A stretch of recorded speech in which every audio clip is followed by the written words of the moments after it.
A friend of Dan's and an old friend of Andy's. And I must say, after lifting Jake before, bless you, my son, I feel very old. In fact, twice as old as I did before. So a few words about the father and mother of the groom. Thank you. One of my earliest memories of Peter is tentatively trying his drunken plums soaked for 6 months in brandy, age 7. His cosmopolitan European outlook extended to his casual nudity, his high level of diplomacy, particularly in restaurants, his autobahn style of driving, including one memorable stint in Merimbula where we were on the way to the beach and he drove at 210k an hour, and I felt the chassis of the car start to fall apart in their old Peugeot, and also in his use of a man bag decades before it entered mainstream Australian culture. As Peter chased me and Daniel around the house trying to smack us after we had excavated the slate floor of Summerhill Road with a geology pick, I realised how like my own family they had become for me. Shirley is very similar, only different.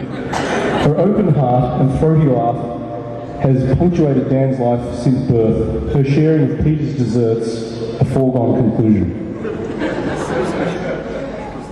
I'd like to now welcome to the microphone Peter, a debonair doctor.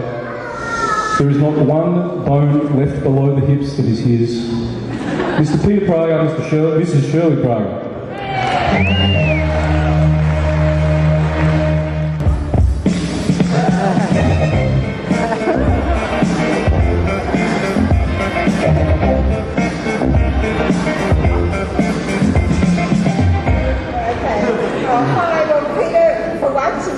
Talk first, so I'm going to take the opportunity. I'm really delighted to be here today with all of you to welcome you all to the wedding of Andy and Dan in the St Kilda Town Hall, where Dan's grandparents, Beryl and Ralph, came dancing every Saturday night during their courtship nearly 70 years ago. And we're really fortunate to have my mother, Alan's great grandmother, Jake's great-grandmother, is here tonight. Beryl, a Feldman, my mother, Lorraine's mother. Would you like to stand up, Mum? You're still? So,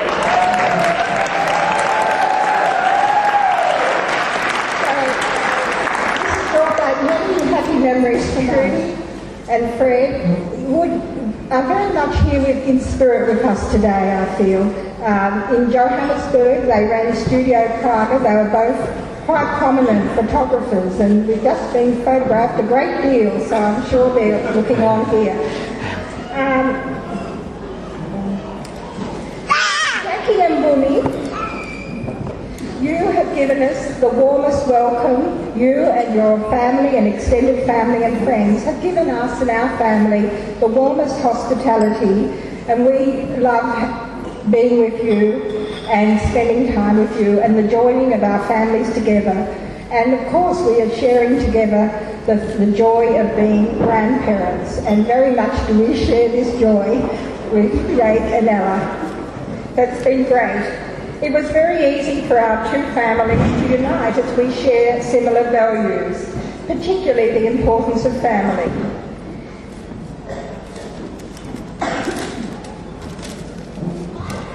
Daniel, we are thrilled with your bride, your beautiful bride Andy, who, as you'll all see, looks most beautiful today. And Andy has been a loving partner and mother, and shown Peter and myself great warmth and hospitality. Andy is an occupational therapist by profession and is a dual diagnosis educator.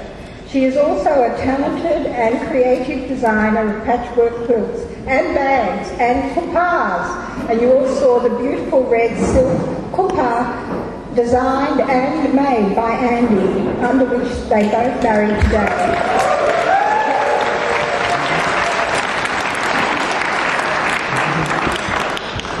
You are a loyal and loving partner and now husband to Andy, and patient father to Jake and Emma, and a supportive son to us. As Jake has noted, Daddy has a good imagination. You utilise your creative skills both at home and at work as a mathematician and software innovator. You are a teacher accomplished in the martial arts. We particularly enjoyed Shabbat at your home. Dan introduced a new custom after the traditional blessings. Each person speaks about their week. But we did not realise at the time that Jake and Ella were receiving training in public speaking, as you will note from Jake's speech later today. We have been impressed with Jan and Andy's courage and resilience in the face of adversity. You are a great support for each other. I wish you both well for a wonderful future together.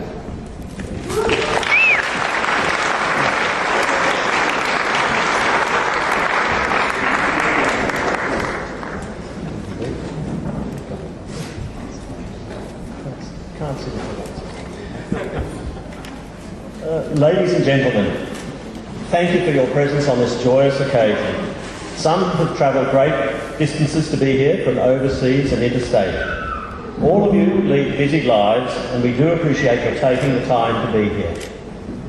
Jake, for instance, has found time out from his extremely busy schedule of railway track building to be here and to perform his important duties, including sleeping on the footpath.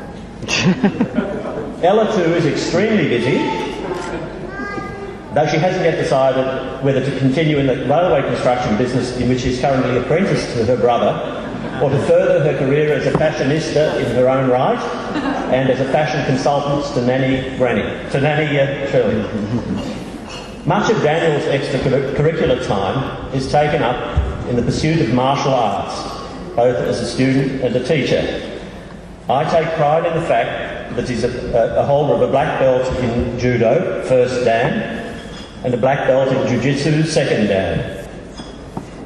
Andy's passion and obsession is, as many of you will have observed, patchwork quilting, for which she has chosen a red belt. She has, of course, just been awarded her first Dan.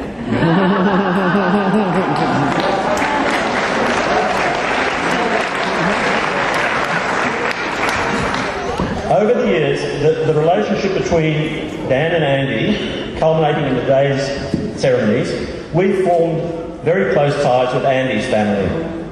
So close are the ties that Jake and Ella boast an over-determined relationship with that famous couple, Auntie Lorraine and Uncle Brian. Thus, now listen closely, Lorraine is their great aunt by virtue of being the sister of their paternal grandmother, but also by virtue of being the wife, that is partner, of their maternal grandmother's brother. Now, by a marital reciprocity theorem, the same applies mutatis mutandis to Uncle Brian. In future, I'd ask the children to refer to them as Auntie Lorraine and Uncle Brian.